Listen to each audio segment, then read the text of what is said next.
Seringkali, kita menganggap bahwa mimpi itu hanya sebatas bunga tidur saja. Benar kan?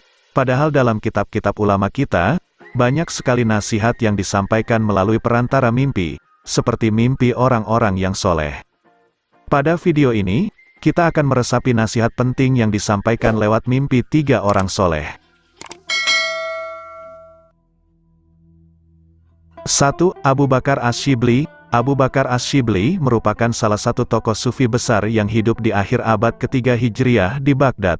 Dalam kitab Nasaihul Ibad karya Imam Nawawi Al-Bantani, ulama asal Jawa tersebut menukil suatu cerita mimpi Ash-Shibli. Suatu ketika, dalam mimpinya Ash-Shibli ditanya tentang keadaannya setelah meninggal. Maka Ash-Shibli menjawab, Allah bertanya padaku, "Wahai Abu Bakar Ash-Shibli, apakah engkau mengetahui dengan apa aku telah mengampunimu?" Imam Ash-Shibli menjawab, "Dengan bagusnya amalku." "La, tidak," balas Allah Subhanahu wa Ta'ala. Kemudian, Ash-Shibli menjawab lagi, "Apakah dengan keikhlasan ibadahku?" "Bukan," jawab Allah lagi.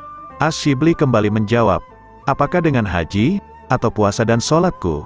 "Bukan juga," jawab Allah Subhanahu wa Ta'ala. Ash-Shibli lalu menjawab, "Apakah dengan hijrahku kepada orang-orang soleh dan menuntut ilmu?" Kembali lagi Allah menjawab, "Bukan karena itu semua." Ash-Shibli lalu berkata, "Duhai Tuhanku, lalu dengan apa?" Maka Allah menjelaskan, "Apakah kamu ingat ketika engkau sedang berjalan di jalanan Baghdad lalu engkau menemukan anak kucing yang menggigil kedinginan dan berjalan sempoyongan? Kemudian engkau ambil kucing tersebut karena kasihan dan engkau lindungi kucing tersebut dengan engkau masukkan ke dalam pakaian."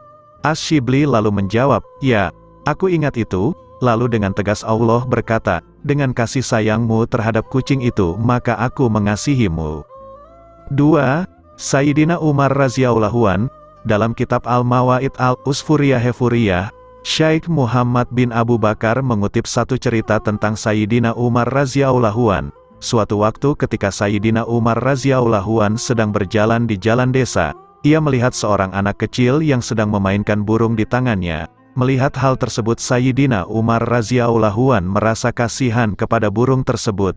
Lalu ia membelinya dari anak kecil tersebut untuk dilepaskan.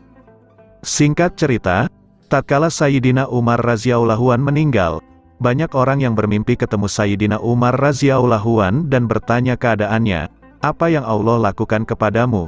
Umar menjawab, "Allah telah mengampuni dan memaafkan kesalahanku." Lalu orang-orang tersebut bertanya lagi, "Apakah karena kedermawananmu, atau keadilanmu, atau kezuhudanmu engkau mendapatkan itu?" Sayyidina Umar radhiyallahu anhu menjelaskan, "Ketika engkau telah meletakkanku di kubur, dan menutupnya dengan tanah, dan engkau semua telah meninggalkanku sehingga aku sendirian, datanglah kepadaku 2 malaikat yang sangat menakutkan, hingga membuat akalku hilang, menggigil sendi-sendiku karena ketakutan. Lalu keduanya memegangku dan mendudukkanku, hingga mereka akan bertanya kepadaku.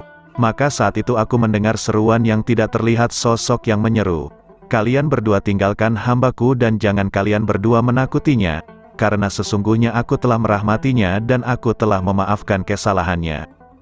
Karena sesungguhnya ia telah mengasihi seekor burung di dunia, maka aku mengasihinya di akhirat.'" 3. Imam Ghazali. Abu Hamid Al-Ghazali merupakan ulama besar dalam sejarah umat muslim.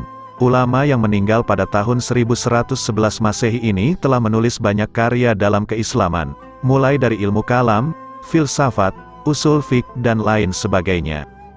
Selain cerita mimpi Ash-Shibli, Imam Nawawi Al-Bantani dalam kitab Nasaihul Ibad juga mengutip cerita mimpi dari Imam Ghazali. Suatu momen dalam mimpinya, Imam Ghazali ditanya, "Bagaimana perlakuan Allah terhadapmu?"